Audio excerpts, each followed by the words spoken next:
जी। नमस्कार दोस्तों, स्वागत है आप सभी का एग्जाम सक्सेस जोन में। अभी तक की हमने अपनी क्लासेस में सीटेट के जितने भी प्रीवियस ईयर क्वेश्चंस थे बाल विकास एवं शिक्षा शास्त्र से संबंधित वो हमने सोल्व किए हैं। आज की क्लास में हम सीटेट 2018 के प्रीवियस ईयर क्वेश्चंस को सोल्व करेंगे जो बाल विकास एवं शिक्षा शास्त्र से संबंधित होंगे। तो चलिए बिना देरी के हम आज की क्लास को अपने स्टार्ट करते हैं। हमारा पहला प्रश्न है, निम्नलिखित संरचनाओं में से शिक्षा का अधिकार अधिनियम यानी आरटीई राइट टू एजुकेशन 2009 किसकी वकालत करता है? समावेशी शिक्षा, पृथक्करण, मुख्यधारा, एकीकृत शिक्षा। तो इसका सही आंसर है आरटीई 2009 करता है वकालत समावेशी शिक्षा की। ठीक है, आरटीई अधिनियम 2009 सभी बच्चों को बिना किसी भेदभाव के निःशुल्क एवं अनिवार्य समावेशी शिक्षा देने की वकालत करता है।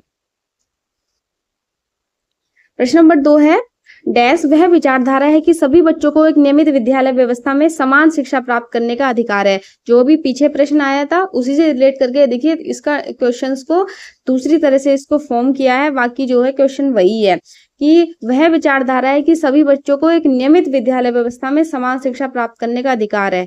मुख्यधारा शिक्षा, विशेष शिक्षा, बहु सांस्कृतिक शिक्षा, समावेशी शिक्षा। तो इसका भी आंसर होगा समावेशी शिक्षा। समावेशी शिक्षा वह विचारधारा है जिसके तहत सभी बच्चों को नियमित विद्यालय में समान अवसरों के साथ शिक्षा प्राप्त करने का अधिकार है। अगला प्रश्न है,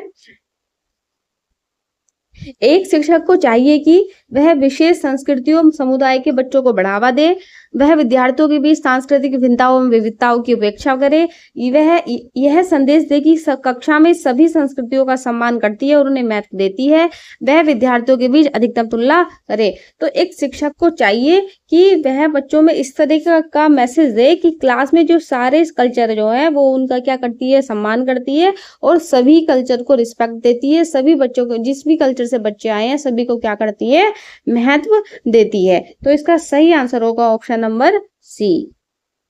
शिक्षक को कक्षा में सभी संस्कृतियों और विविधताओं का सम्मान करते हुए समावेशी वातावरण का निर्माण करता है। प्रश्न नंबर 3 है, एक शिक्षक को चाहिए कि वह विशेष संस्कृतियों समुदायों के बच्चों को बढ़ावा दे, वह विद्यार्थियों के बीच सांस्कृतिक भिन्नताओं एवं विविधताओं की उपेक्षा करे, वह यह संदेश दे कि वह कक्षा में सभी संस्कृतियों का सम्मान करती है और उन्हें महत्व देती है, वह विद्यार्थियों के बीच अधिकतम तुलना करे।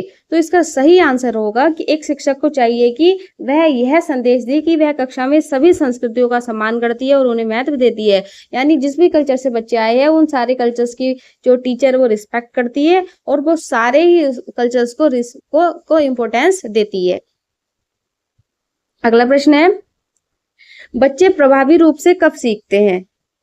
बच्चे प्रभावी रूप से कब सीखते हैं? जब वे पाठ्य पुस्तक के तथ्यों को रटते हैं, जब वे शिक्षक द्वारा श्यामपट्ट पर लिखे उत्तरों की नकल करते हैं, जब वे विभिन्न गतिविधियों एवं कार्यों में सक्रिय रूप से भाग लेते हैं, जब शिक्षक कक्षा में होने वाली सभी गतिविधियों तथा बच्चों को पूरी तरह नियंत्रित करता है। तो इसका सही आंसर होगा बच्चे प्रभावी रूप से तब सीखेंगे जब वे विभिन्न गतिविधियों एवं कार्यों में सक्रिय रूप से भाग लेंगे।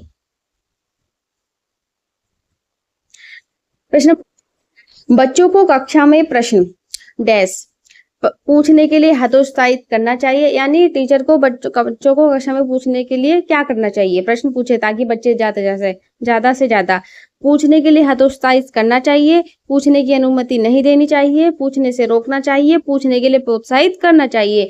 तो टीचर को बच्चों को क्लास में प्रश्नों को ज्यादा से ज्यादा पूछने के लिए प्रोत्साहित करना चाहिए। ठीक है, अगला प्रश्न है प्रश्न नंबर 6, निम्नलिखित में से कौन सी ऐसी प्रमुख प्रक्रिया नहीं है जिसके द्वारा सार्थक अधिगम होता है? यानी 3 ऐसे हैं जो क्या ठीक है जिनके द्वारा सार्थक अधिगम होगा, एक ऐसा इसमें प्रोसेस है जिनके द्वारा सार्थक अधिगम नहीं है, वो आपको पहचानना है। पुनरावृत्ति एवं अभ्यास, निर्देशन एवं मार्गदर्शन, अन्वेषण एवं पारस्परिक अंतःक्रिया, कंठस्थ करना एवं स्मरण। तो ऐसा कौन सा इसमें ऑप्शन है जिसके द्वारा सार्थक अधिगम नहीं होगा? ऑप्शन नंबर डी, कंठस्थ एवं स्मरण यानी रटना और याद करना, इसके द्वारा सार्थक अधिगम नहीं होगा। क्योंकि अगर किसी भी चीज को आप रट रहे हैं या याद कर रहे हैं तो हो सकता है कुछ टाइम बाद आप भूल जाए, लेकिन आपका सार्थक अधिगम हो गया तो वो एक बार आपको याद करने पर या उसको समझ जाने पर फिर आप नहीं भूलते हैं। अगला प्रश्न है, बच्चों की गलतियां। उन्हें बार बार अभ्यास करवाकर तुरंत सुधार देनी चाहिए। अधिगम का एक भाग है तथा उनके विचारों की समझ प्रदान करती है।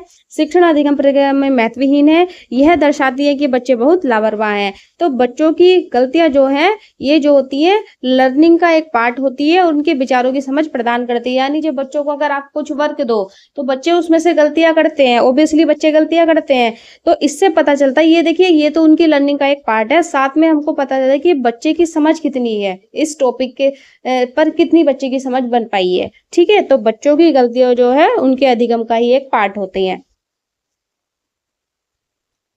मूल्यांकन को शिक्षण अधिगम प्रक्रिया का एक भाग होना चाहिए। केवल अंकों के संदर्भ में किया जाना चाहिए। केवल वस्तुनिष्ठ प्रकार के लिखित कार्यों पर आधारित होना चाहिए।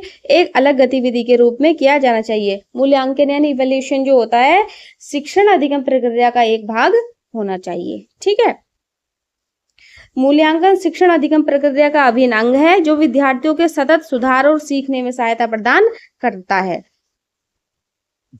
संरचनावादी कंस्ट्रक्टिविस्ट दृष्टिकोण के अनुसार अधिगम है, यानी ये जो संरचनावादी दृष्टिकोण है इसके अनुसार हमको बताना है कि अधिगम क्या है।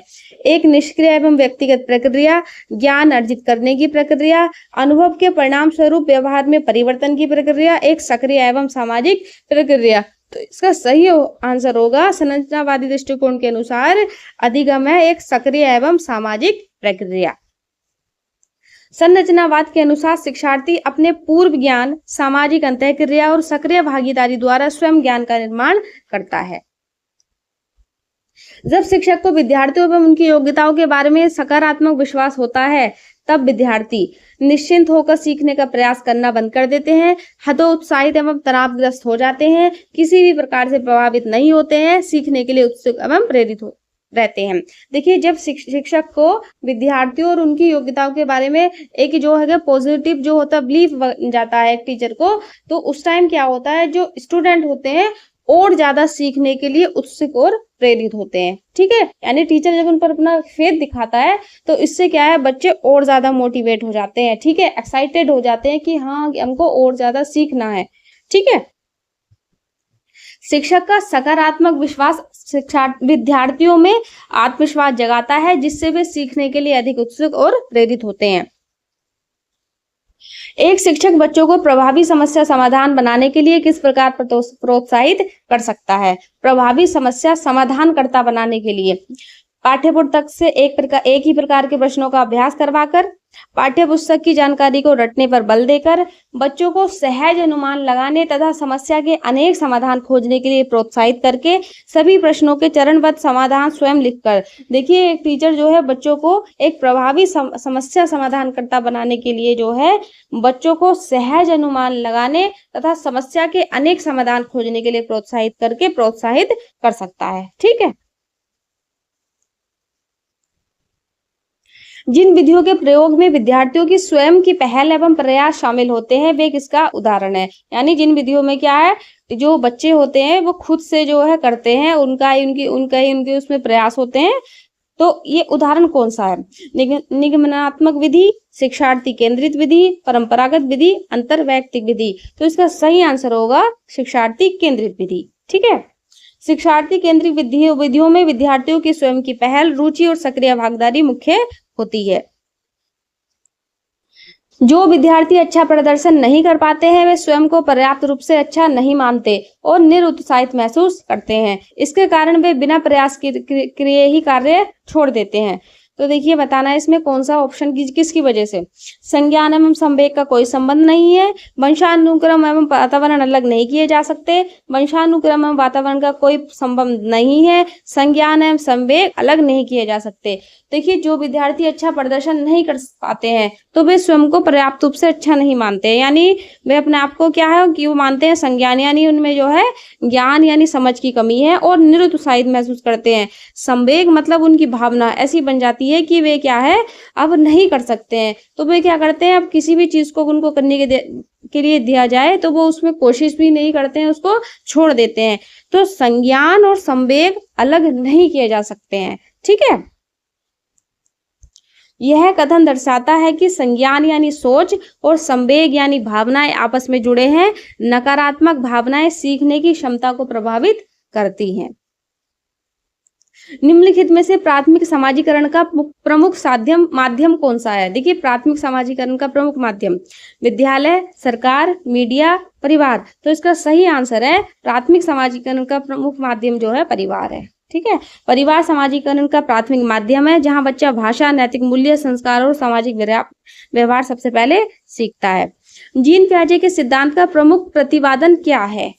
बच्चों की सोच वयस्कों से श्रेष्ठ होती है, बच्चों की सोच वयस्कों से मात्रात्मक रूप से भिन्न होती है, बच्चों की सोच वयस्कों से गुणात्मक रूप से भिन्न होती है, बच्चों की सोच वयस्कों से निम्न होती है। तो देखिए, जीन पियाजे के सिद्धांत के अकॉर्डिंग जो है बच्चों की जो सोच है वयस्कों से गुणात्मक रूप से भिन्न होती है। यानी पियाजे का मानना है कि बच्चे जो है ना, बच्चों का जो सोचना होता है, उनके सोचने का तरीका अलग है। इसका मतलब ये नहीं है कि बच्चों की मात्रा अलग हो रही है, ठीक है, गुण में अंतर हो सकता है। पियाजे के अनुसार बच्चे सक्रिय ज्ञान निर्माता है, उनकी जो सोच का तरीका है वयस्क से गुणात्मक यानी क्वालिटी में रूप से भिन्न होता है, मात्रा से नहीं होता है। जेंडर एक है, देखिए जेंडर का बताना है क्या है? मनोवैज्ञानिक सत्ता, सामाजिक संरचना, आर्थिक अवधारणा, जैविक निर्धारक। तो जेंडर है एक सामाजिक संरचना। जेंडर एक सामाजिक संरचना है जो समाज द्वारा महिला एवं पुरुष के लिए तय की गई भूमिकाओं पर आधारित होती है। यानी समाज ने भूमिका तय की हुई है कि महिलाओं को ये कार्य करनी चाहिए, पुरुषों को ये कार्य करने चाहिए, इसलिए जेंडर को कहा गया है सामाजिक संरचना। ठीक है, निम्नलिखित में से कौन विकास के व्यापक आयामों की सही पहचान करता है? यानी विकास में क्या क्या चीजें आती हैं, व्यापक आयाम की पहचान कौन सा इसमें ऑप्शन सही करता है? संवेगात्मक, बौद्धिक, आध्यात्मिक एवं, ये थोड़ा टाइपिंग में गलती हुई है, बी है शारीरिक, व्यक्तित्व, आध्यात्मिक एवं संवेगात्मक, सामाजिक, शारीरिक, व्यक्तित्व एवं संवेगात्मक है ये, शारीरिक, संज्ञानात्मक, सामाजिक एवं संवेगात्मक। तो इसमें देखना है कि ऐसा कौन सा ऑप्शन में जिसमें विकास के सभी पहलू आ रहे हैं। तो जो ऑप्शन नंबर डी है, देखिए विकास के व्यापक आयाम की पहचान कर रहा है कि जिसमें शारीरिक भी है, संज्ञानात्मक, सामाजिक एवं संवेगात्मक सभी आयाम है। ठीक है, बाल विकास के 4 मुख्य व्यापक आयाम है, शारीरिक, संज्ञानात्मक मतलब मानसिक, सामाजिक तथा संवेगात्मक। ठीक है, बुद्धि के बारे में निम्नलिखित प्रश्नों में से कौन सा सही है? बुद्धि अनुभव के परिणाम स्वरूप व्यवहार में अपेक्षाकृत स्थायी परिवर्तन है। बुद्धि एक वंशानुगत विशेषता है जिसमें स्मृति एवं तर्क जैसी मानसिक गतिविधियां शामिल होती हैं। बुद्धि बहुआयामी है जिसमें कई ऐसी योग्यताएं शामिल है जिन्हें बुद्धि परीक्षणों द्वारा पूर्णतः नहीं मापा जा सकता। बुद्धि अभिसारी रूप में सोचने की क्षमता है। तो देखिए, बुद्धि के बारे में जो सही है वो है ऑप्शन नंबर सी। बुद्धि जो है बहुआयामी है जिसमें कई ऐसी योग्यताएं भी शामिल होती है जिन्हें जो है हम किसी भी तरह के बुद्धि परीक्षण द्वारा माप नहीं सकते हैं। हार्वर्ड गार्डनर के अनुसार बुद्धि बहुआयामी होती है, यानी बुद्धि के कई आयाम होते हैं, कई तरह की बुद्धि होती है, जिसे पारंपरिक बुद्धि परीक्षण यानी जो बुद्धि के मापने के लिए परीक्षण बनाए गए हैं उनसे पूरी तरह से मापा नहीं जा सकता है। प्रगतिशील शिक्षा प्रोग्रेसिव एजुकेशन में बच्चों को किस रूप में देखा जाता है? निष्क्रिय अनुकरणकर्ता, सक्रिय अन्वेषक, खाली स्लेट, छोटे वयस्क। तो प्रगतिशील शिक्षा में बच्चों को सक्रिय अन्वेषक के रूप में देखा जाता है। सक्रिय अन्वेषक का मतलब है जो अपने अनुभव और खोज द्वारा स्वयं से ज्ञान का निर्माण करते हैं। लेव वाइगोत्स्की के अनुसार अधिगम है, यानी लेव वाइगोत्स्की ने अधिगम को क्या कहा है? एक व्यक्तिगत गतिविधि, एक निष्क्रिय गतिविधि, एक अनुबंधित गतिविधि, एक सामाजिक गतिविधि। तो लेव वाइगोत्स्की का सिद्धांत भी क्या है? सामाजिक अधिगम सिद्धांत है। तो उन्होंने भी जो अधिगम को माना है एक सामाजिक गतिविधि। ठीक है, निम्नलिखित में से कौन सी विशेषता पूर्व संक्रियात्मक अवस्था प्री ऑपरेशनल स्टेज के बच्चे की होती है? यानी जो पियाजे ने जो 4 अवस्थाएं दी हैं उनमें से दूसरी अवस्था है प्री ऑपरेशनल स्टेज। तो पूछा है कि इनमें से कौन सी जो है इस अवस्था की विशेषता है? लक्ष्य निर्देशित व्यवहार, विलंबित अनुकरण, विचारों की अपरिवर्तनीयता यानी इररिवर्सिबिलिटी ऑफ थॉट, वृत्ताकार प्रतिक्रियाएं। तो इस अवस्था की विशेषता होती है विचारों की अपरिवर्तनीयता। मतलब पूर्व संक्रियात्मक अवस्था कितने ईयर से होती है, कितने तक? 2 से 7 वर्ष में बच्चों में विचारों की अपरिवर्तनता पाई जाती है, अर्थात वे क्रिया को मानसिक रूप से उलट नहीं पाते हैं। ठीक है, बच्चों एवं उनके अधिगम के संबंध में निम्नलिखित में से कौन सा कथन सही है? बच्चों की सीखने की प्रेरणा एवं क्षमता केवल वंशानुक्रम से निर्धारित होती है।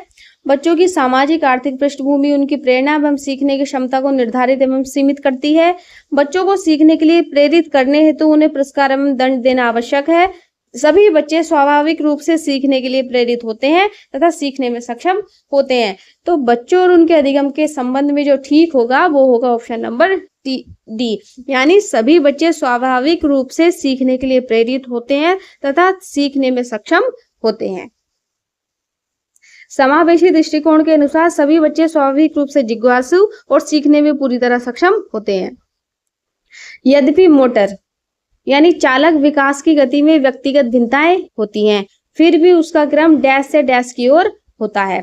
निकट से दूर यानी सिर से पैर, स्थूल मोटर विकास, सूक्ष्म मोटर विकास, यानी स्थूल मोटर विकास से सूक्ष्म मोटर विकास, सूक्ष्म मोटर विकास से स्थूल मोटर विकास, सिर से पैर से निकट, यानी इसका मतलब है निकट से दूर। तो इसका सही आंसर होगा ऑप्शन नंबर बी, यानी यद्यपि मोटर यानी चालक विकास की गति में व्यक्तिगत भिन्नता होती है, लेकिन फिर भी जो क्रम होता है वो स्थूल मोटर विकास से सूक्ष्म मोटर विकास की ओर होता है।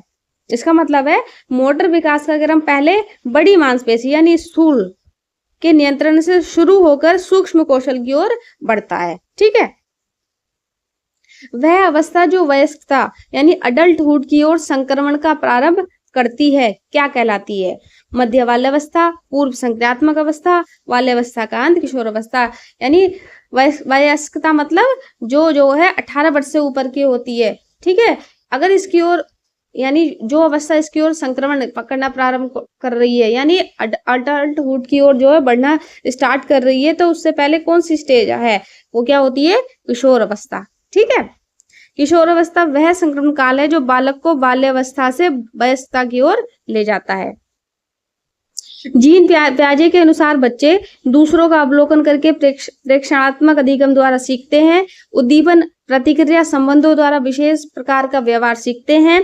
पुरस्कार एवं दंड के सिद्धांतों द्वारा विशेष प्रकार का व्यवहार सीखते हैं। संसार का अन्वेषण एवं वस्तुओं के साथ क्रिया करते हुए स्वयं ज्ञान का निर्माण करते हैं। तो जीन पियाजे के अनुसार बताना है हमको। तो जीन पियाजे के अनुसार जो है बच्चे संसार का अन्वेषण एवं वस्तुओं के साथ क्रिया करते हुए स्वयं ज्ञान का निर्माण करते हैं।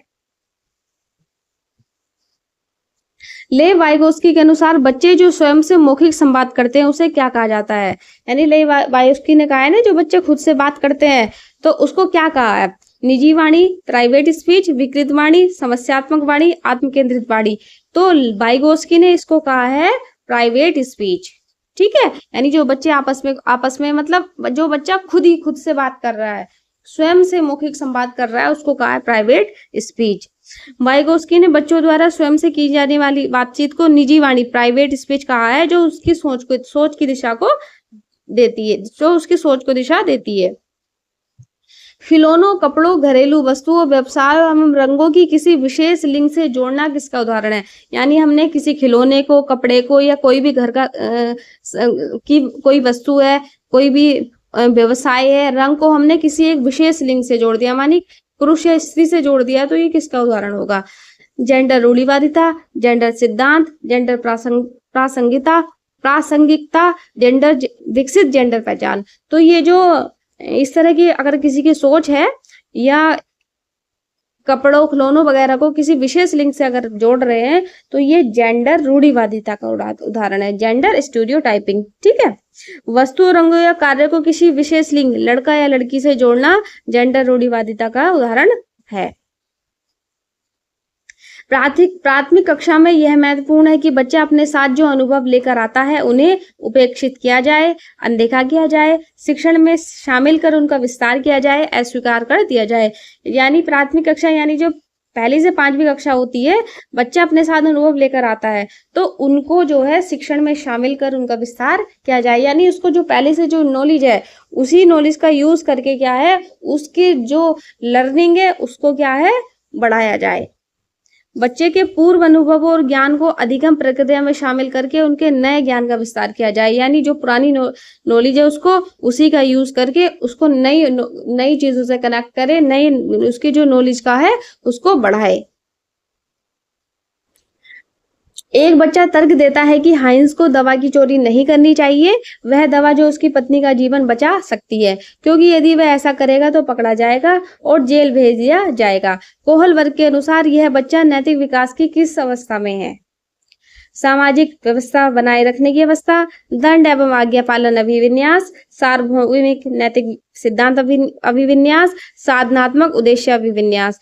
तो इस तरह की जो बच्चों का, ये जो बच्चों ने कहा है कि अगर वो दवा की चोरी करेगा तो उससे क्या होगा, उसको जेल हो सकती है। तो ये चीज बच्चों को मैं बता रही है दंड एवं आज्ञा पालन अभिविन्यास, यानी कि दंड से बचने के आधार पर सही या गलत का निर्णय लेना कोहल वर्ग के दंड एवं आज्ञा पालन अभिविन्यास को दर्शाता है कि अगर वो चोरी करेगा तो उसको इसका दंड मिलेगा। ठीक है, देखिए तो आज के हमारे क्लास के सारे 30 प्रश्न यहीं पर समाप्त होते हैं।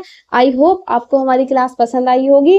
अगर आपको हमारी क्लास पसंद आई है तो आप हमारी वीडियो को लाइक करें, अपने दोस्तों के साथ शेयर करें और हमारे चैनल को सब्सक्राइब करें। मिलते हैं अगली क्लास में अगले साल के सीटेट प्रीवियस ईयर क्वेश्चन के साथ। तब तक के लिए जय हिंद, वंदे मातरम।